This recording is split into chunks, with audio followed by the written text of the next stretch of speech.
వాటి నుంచి అసలు ఆ స్టోరీ వచ్చింది. Crazy. So thank you so much అండి, wish you good luck. And నా శివాజీ రాజా గారిని మాట్లాడాల్సిందిగా కోరుకుంటున్నాము. ఇక్కడ విచ్చేసిన అందరికీ నా హృదయపూర్వక నమస్కారాలు. మా మనోజ్ మద్రాసులో స్కూల్ డ్రెస్ వేసుకుని స్కూల్కి వెళ్తున్నప్పటి నుంచి నేను చూస్తూనే ఉన్నాను. మనిషి బంగారం మనోజ్, మనస్సు కోహినూరు వజ్రం.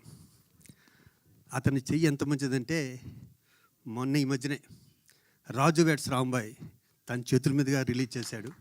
అది సూపర్ డూపర్ హిట్ అయింది. ఈ సినిమాకు కూడా మా బంగారం బ్లెస్సింగ్స్ ఈ సినిమాకు ఉంటాయని మనస్ఫూర్తిగా కోరుకుంటున్నా.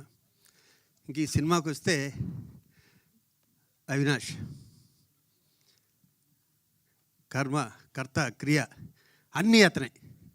నాకు నాలుగో వ్యక్తి తెలియదు. ఈ మూడు కూడా అవినాషే. వాళ్ళ ఫాదరు నేను గత 30-35 ఏళ్ళ నుంచి మా హనుమంతరావు నేను ప్రాణమిత్రులు మేద్దరం. ఈ సినిమాలో హనుమంతరావు క్యారెక్టర్ నేను వేసాను. తన అవినాష్ ఫాదర్. అలాగే చాలా మంచి టెక్నీషియన్స్ ఉన్నారు.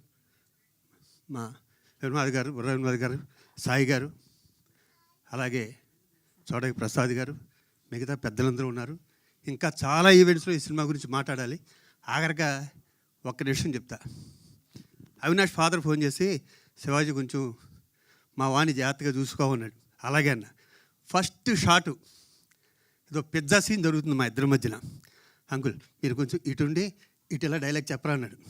ఆ షాట్ అయిపోయాక హనుమంతరావు ఫోన్ చేశా, నువ్వేంటో మీ కొడుకు నన్ను చెప్పమన్నా ఈ కొడుకు నాకు చెప్తున్నాడా అని.